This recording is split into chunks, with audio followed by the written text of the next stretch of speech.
सोचिए, कहने के लिए तो ये कंपनियां मुफ्त में अपनी सेवाएं देती हैं, कोई पैसा नहीं लेती ना तो फेसबुक इस्तेमाल करने के लिए लोगों को पैसे देने होते हैं, फ्री है वो तो, और ना ही व्हाट्सएप या इंस्टाग्राम की सेवाओं के लिए किसी यूजर्स को कोई रकम चुकानी होती है। लेकिन फिर भी ये कंपनियां लाखों करोड़ों रुपए की हैं।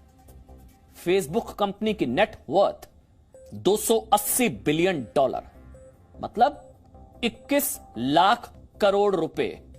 सोचिए, 21 लाख करोड़। ये कंपनियां इतना पैसा तब कमा रही हैं जब इनकी सेवाएं फ्री हैं, मुफ्त हैं। आप चाहें तो इसे कुछ और आंकड़ों से समझ सकते हैं। दुनिया में इस समय इंटरनेट इस्तेमाल करने वालों की जो संख्या है, लोगों की संख्या, वो है 466 करोड़।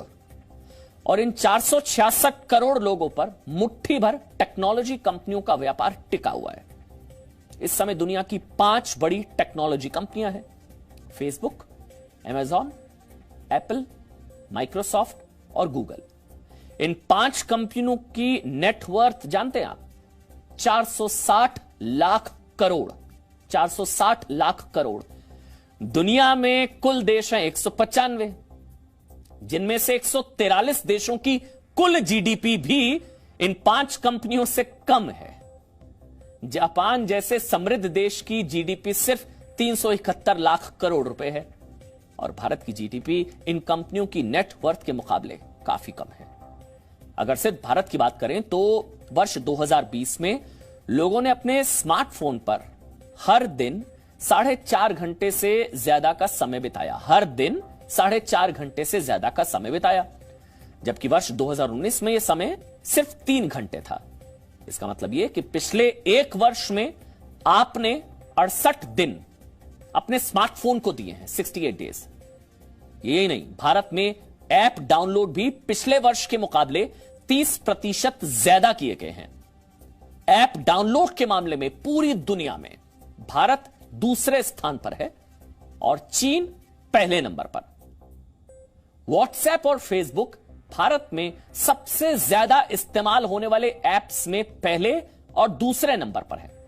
इसको आसान शब्दों में, सरल शब्दों में इसका मतलब यह है कि भारत अब इन कंपनियों के लिए सबसे बड़ा डिजिटल बाजार बन गया है, और इसी वजह से शायद ये कंपनियां ईस्ट इंडिया कंपनी की तरह व्यवहार करने लगी हैं। और इसे अब आप एक और खबर से समझिए। देखिए, ट्विटर ने एक प्रेस रिलीज जारी की थी जिसमें उसने भारत में काम करने वाले अपने कर्मचारियों की सुरक्षा को लेकर उस चिट्ठी में उसने चिंता जताई थी और भारत में अभिव्यक्ति की आजादी का खतरा बताया था। भारत में। इसके अलावा ट्विटर ने टूलकिट मामले में दिल्ली पुलिस द्वारा उसके दफ्तर पर मारे गए छापे को लेकर भी प्रश्न उठाए और यह कहा कि इस कार्रवाई से उसे डराने और धमकाने की कोशिश हो रही है। इस प्रेस रिलीज से ट्विटर ने खूब सुर्खियां बटोरी और कंपनी ऐसा चाहती भी थी, लेकिन अब भारत सरकार की तरफ से ट्विटर को करारा जवाब दिया गया है, जो स्वाद में ट्विटर को बहुत कड़वा लग सकता है।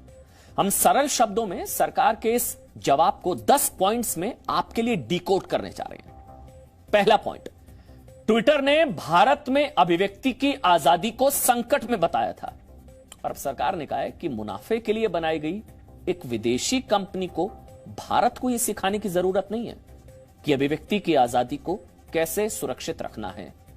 सरकार ने कहा है कि भारत में लोकतंत्र और अभिव्यक्ति की आजादी का सदियों पुराना इतिहास रहा है और वो लोगों के संवैधानिक अधिकारों को लेकर प्रतिबद्ध है। यानी कि पहला पॉइंट ये है कि एक विदेशी कंपनी भारत को यह नहीं सिखाएगी कि अभिव्यक्ति की आजादी क्या होती है। दूसरा पॉइंट, केंद्र सरकार ने ट्विटर को याद दिलाया कि भारत दुनिया का सबसे बड़ा लोकतंत्र है और ट्विटर अपनी दबाव बनाने वाली नीतियों से भारत के कानून और संवैधानिक व्यवस्था को झुका नहीं सकता है। तीसरा पॉइंट, केंद्र सरकार ने ट्विटर से सवाल पूछा